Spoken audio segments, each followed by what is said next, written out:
It's also a confirmation of what the church has proclaimed for millennia, that we are not made to be alone, but we are made for covenant. Sociologist Dr. Brad Wilcox speaking at this year's Issues Etc. Making the Case conference. So give today's young men and women the truth that they deserve. Pursue marriage, pursue it with intention, and pursue it in your 20s, when the window is widest and the possibilities most open. The road ahead, of course, is not easy, but it leads somewhere worth going, and you, 20-somethings here, were made for this journey.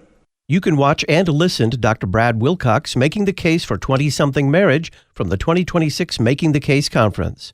For a $250 gift by Labor Day, we'll send you a link to video and audio recordings of the entire conference. Learn more at issuesetc.org.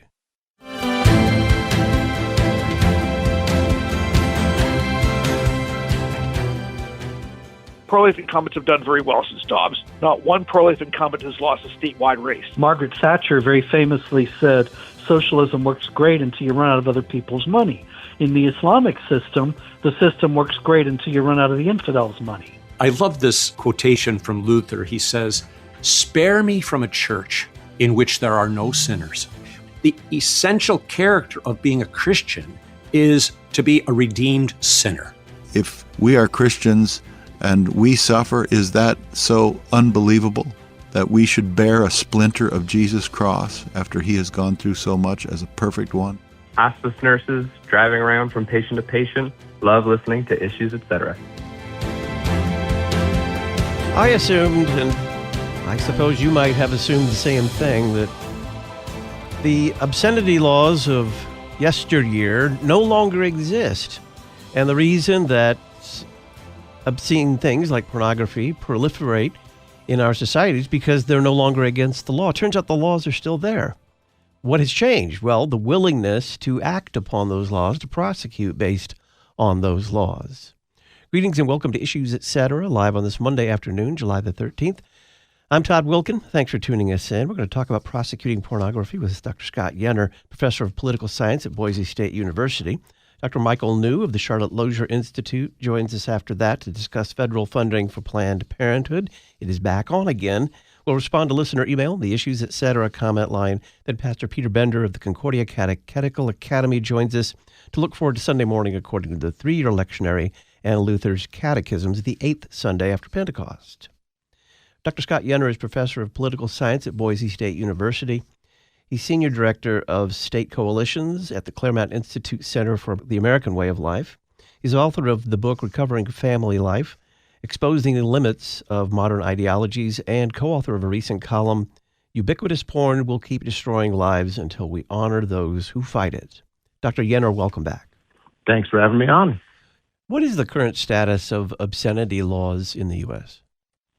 Well, every state has obscenity laws on the books, and they have those laws about child pornography and laws of what I call general obscenity, that is stuff that's available to adults. The Supreme Court blesses the prosecution of those laws, even though its standards have changed and loosened up over the course of our history. At the same time, those laws also exist on the national level. There's about 10 different statutes, not only involving child pornography, but also general obscenity, about sending obscenity through the mails and crossing state lines and things. So obscenity is everywhere illegal, and everyone admits that obscenity is not protected by the First Amendment. So I guess that goes to the particular question of whether or not pornography is a First Amendment issue. Yeah, I mean, it is a First Amendment issue because the weighing tests are you have the defense of public morality on the one hand, and you have First Amendment protections on the other hand. But everywhere it's admitted that obscenity is not protected by the First Amendment. What has happened over the course of time, as I kind of implied before, is that the quantum of things, that is the quantity of things considered obscene, has shrunk. But there's still a large swath of pornography that is considered obscene. It's called hardcore pornography. And that usually involves anyone having basically sex online or something like that would be sufficient to qualify for the traditional definition of hardcore pornography. So most pornography on the internet, as I understand it, is probably illegal. So let's do a little history if we could. Tell us about the 2005 Obscenity Prosecution Task Force. What was it and how did it go? Yeah, well, President Bush had an Attorney General, Roberto Gonzalez, who established a Obscenity Prosecution Task Force in 2005. It was peopled by or headed by a man named Brent Ward, who lives in Utah. And he was a veteran of the Meese administration's prosecution of obscenity. And he was given some resources, about 4 or 5 employees, one of whom was a part-time investigator, and the others were prosecutors in his office, to prosecute people under federal statutes for obscene materials. It was at the infancy of the internet, and they prosecuted dozens of cases over the course of 5 or so years in the task force, always bringing cases to successful conclusions. They did not undertake a case that they did not eventually win, either through a plea bargain or through a jury trial. With that said, why do you say that the task force was doomed to begin with? Yes, well, it's a complicated thing. My co-author, Caleb Peirce, and I did an interview with Mr. Ward about his experience. He's now an elderly man. And he shared with us a memo that he wrote when he resigned his position a few years into the task force existence. He talks about some important bureaucratic reasons that he thought the task force was doomed to fail. They only had a part-time investigator. The investigators were in one part of the city of D.C., whereas the prosecutors were in another part of that city in D.C. They were under-resourced. They depended upon the U.S. attorneys in local districts to enforce the laws. They didn't have independent enforcement power themselves. So the task force couldn't actually bring lots of prosecutions. And as a result of these bureaucratic inefficiencies, we'll call them, they didn't get a lot done. They thought they could have got a lot more done. But then, thinking about it more, and when we asked Mr. Ward questions, he said that he thought it was kind of by design, that it was difficult to really summon the will to undertake the prosecution of obscenity. People did not want to have what he called the scarlet A of anti-free speech around their neck. They were worried about being called scolds. They thought the tasks of investigating and prosecuting were a little disgusting. So people always came up with reasons not to prosecute. And there were always good bureaucratic reasons not to prosecute things. So ultimately, the inefficiencies in the organization of the office really were traceable to a lack of will, a lack of nerve, a kind of shame that attaches to being concerned about pornography. It ended up being a very, inauspicious time to actually undertake the task of prosecuting general obscenity. You talk about an inversion of honor when it comes to combating pornography. You've kind of begun to discuss that. How would you describe it? Yeah, so, most of these laws against pornography were passed in the 1800s or the first half of the 20th century. And then it was thought kind of to be bad, to be shameful, to be involved in pornography. Pornographers were considered kind of people you didn't want to associate with. And you hid your pornography in a bag and your Playboy in a bag maybe later on. And being on the vice squad as a policeman was something that was honored because you were helping to uphold public morality. But the real success of the sexual revolution isn't so much the ubiquity of pornography, but it's actually the cowing of those who would fight it. And there's no longer a sense of honor that can be won in trying to maintain public morality. And in fact, it's in the other direction. It's kind of dishonorable to take it so seriously and to think it's such a bad thing. And that inversion of honor, I think, is the final victory of the sexual revolution, insofar as that it's victorious, especially those who are charged with enforcing the laws and prosecuting these cases. They just don't have the nerve, will, and they have a sense of shame about prosecuting the laws in this area. What role did the famous Lawrence v. Texas 2003 U.S. Supreme Court decision play in all of this? Yeah, I mean, it's a very interesting thing. The first case that the Obscenity Prosecution Task Force brought was in Pennsylvania. It was a hardcore pornography case, selling discs or something. I can't remember what the precise details were. And when they brought the case to trial, the judge ruled that the trial could not go forward. Lawrence versus Texas, which is the case that established the constitutional right to sodomy in 2003-ish, had just been decided. And if the law was marking a full-scale retreat from the area of consenting adults doing what they want in private, the reasoning went, well, maybe that will include obscenity. And obscenity will no longer be a category in our law that limits free speech. And that's what that particular judge held, and he threw the case of the Obscenity Prosecution Task Force out. And that is a prevalent position in the law. It has been around for as long as modern obscenity regulations have been around, since 1957. And that is, as I say, like many people, including, I would guess, 75% of law school graduates, probably adhere to that view of consenting adults. And so it was thought that any country that would allow a constitutional right to sodomy would allow a constitutional right to obscenity. Frankly, it makes a lot of sense, that position.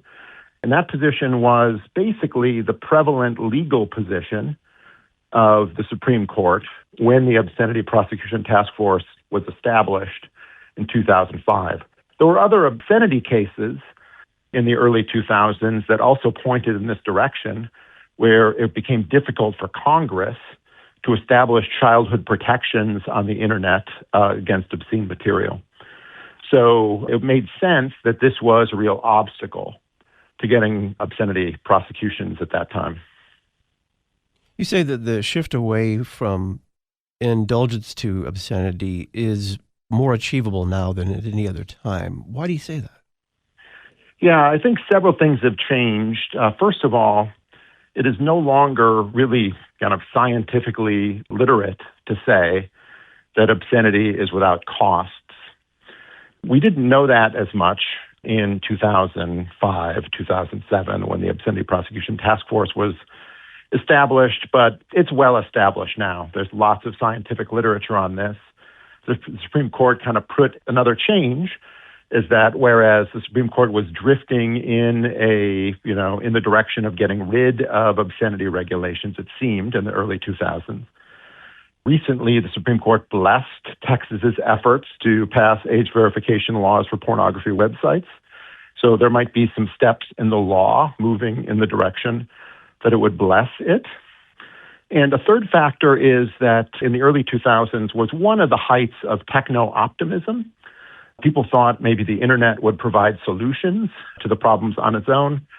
Well, more and more people are recognizing that the internet doesn't provide solutions by itself, but often requires legal nudges in order to get things done. So there are filtering platforms and other AI platforms that allow for the regulation, the self-regulation of internet pornography, and it may come to be the reality soon that platforms that do not regulate it will themselves be liable for hosting it.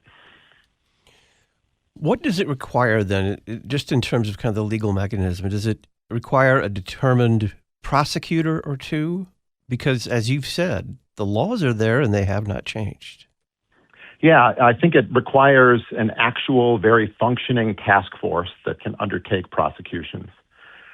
As it stands now, district attorneys depend on, or state attorney generals depend on county prosecutors, county prosecutors depend on policemen, and everyone has other priorities. So having a task force whose priority is the prosecution of general obscenity. In states is the solution. This has worked when it comes to fighting child pornography and child sex trafficking. Nearly every state has a prosecution task force in both of those areas. Establishing a general obscenity task force is an obvious solution. There's expertise at the state level right now, and having them use it would be the best way of going about fighting it. Does the political will to do something like this exist yet? Well, we'll see. I mean, if the environment is more favorable than it's ever been, those who would like to see the regulation of pornography have a chance. When you ask Americans questions about pornography in the abstract, do you think that there should be limits on free speech? They generally say no. But if you ask Americans whether or not they think pornography is causing problems in adults, more and more they're saying yes. So their public opinion is ambiguous on this, and putting the stamp on public opinion is what statesmen should do. And I'm looking for a few good attorney generals who are willing to take this on. Dr. Scott Yenor is professor of political science at Boise State University. He's senior director of state coalitions at the Claremont Institute Center for the American Way of Life, author of the book The Recovery of Family Life, Exposing the Limits of Modern Ideologies, and co-author of a recent column titled Ubiquitous Porn Will Keep Destroying Lives Until We Honor Those Who Fight It. You'll find a link to this column and to The Recovery of Family Life on the Talk On Demand archives page at issuesetc.org. Dr. Yenor, thank you. Thanks for having me on. Dr. Michael New will be with us next to talk about the return of federal funding for Planned Parenthood.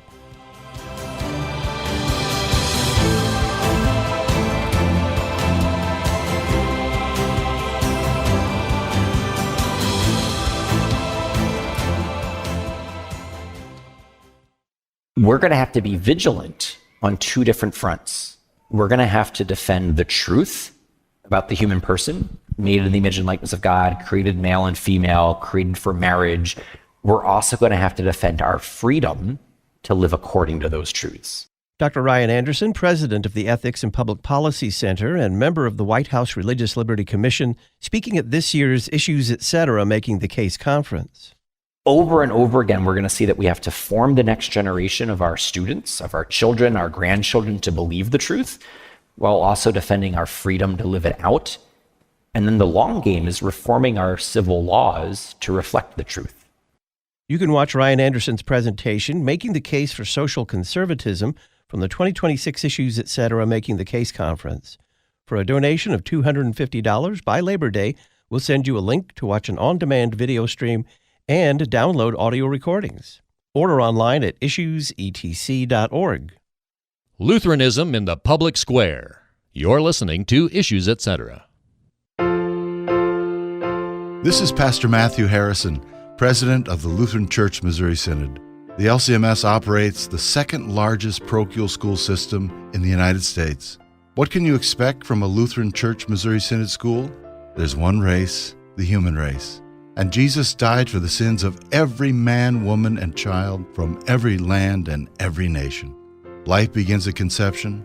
All life is precious from womb to tomb, and every student, parent, and teacher is created in the very image of God. There's right and wrong, and we know which is which from the Ten Commandments. There are only two sexes, male and female. He created them. Marriage is the lifelong union of one man and one woman. There's such a thing as objective, absolute truth, and it's found in the person and work of Jesus Christ and His Word. To find a Lutheran Church Missouri Synod school near you, visit lcms.org/schools.